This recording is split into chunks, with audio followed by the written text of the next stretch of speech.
Episode 4 of my comprehensive survey of modern political leftist violence. Chapter 8, Cute Winter Boots.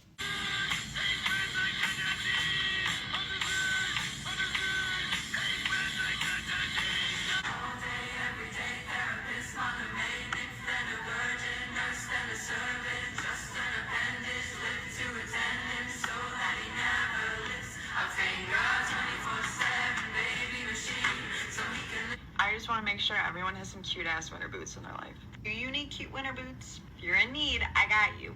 I'm going to be posting a video for each state so you guys can figure out with each other. Cute winter boots is codes for firearm and insurrection. It's what the left is doing right now, talking about get yourself a pair of cute winter boots. Winter is coming. It's getting awful cold. Don't slip on the ice.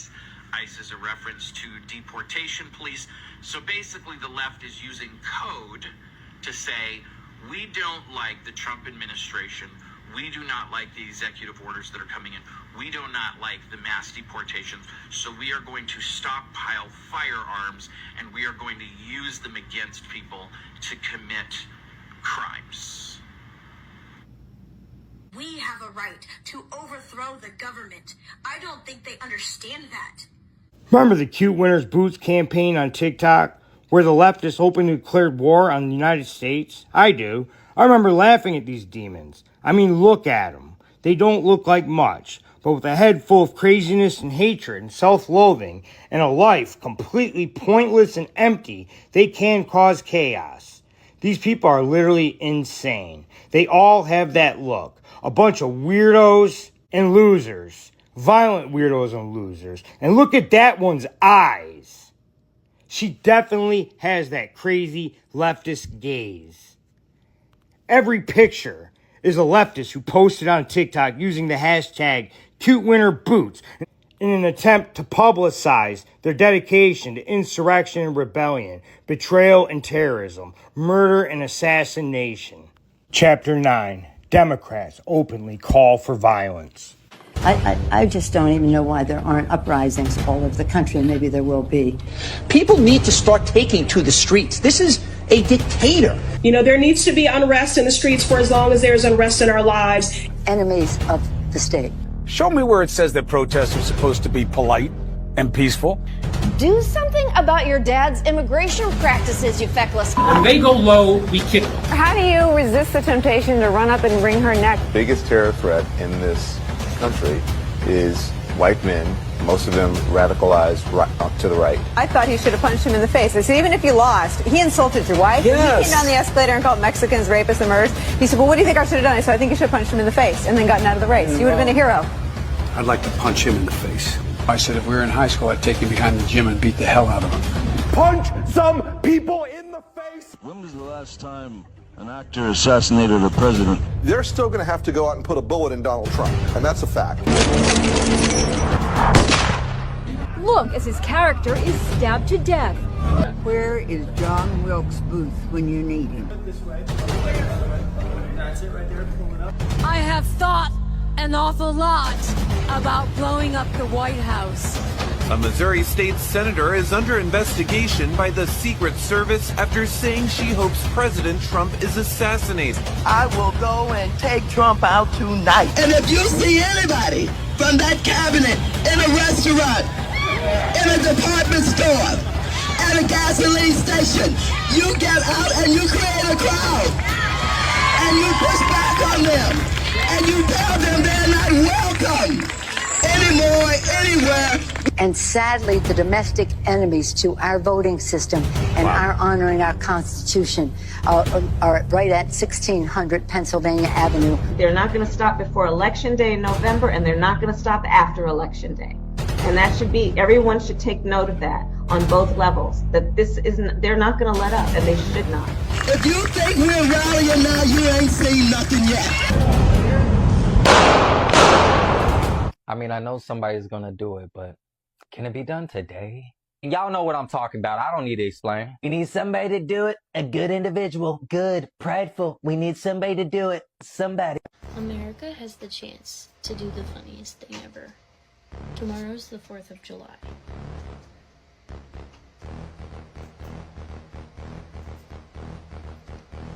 if someone could just be poetic, wouldn't it? That would be so...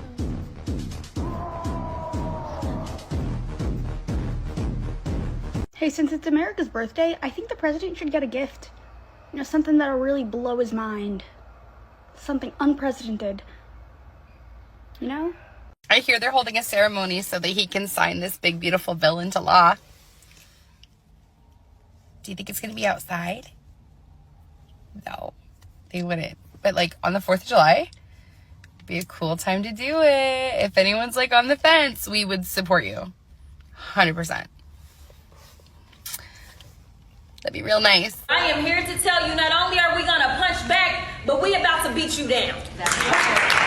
Democrats have never endorsed political violence. I think you're okay with you okay with punching. Like, it's Ted Cruz. I mean, like, this dude has to be knocked over the head, like, hard. On March 29th, it's my birthday. And all I want to see happen on my birthday is for Elon to be taken down. Yes. This will be a congressional fight, a constitutional fight, a legal fight, and on days like this, a street fight. Yes, we will stand. So now there's the DC curfew with a map.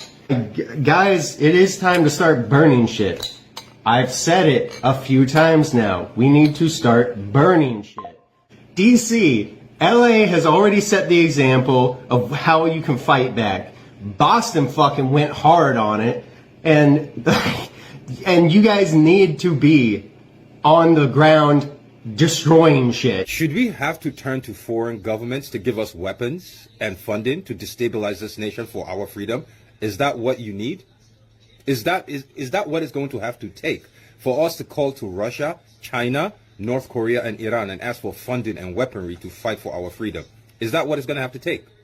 Carry sugar. Make homemade devices. Yeah. I mean, dude, there's so many videos that I could include. I mean, there's literally thousands of videos of Democratic politicians, media figures, your local Democrat on the street, all of them calling for vicious violence. They say it over and over again. They say it publicly. They don't try to hide it. And it is quite obvious who is the people calling for violence. It is quite obvious who are the people carrying out the violence. Can't be denied. If this was a legal case, oh my gosh, I would have proved my case beyond a reasonable doubt 10 times over.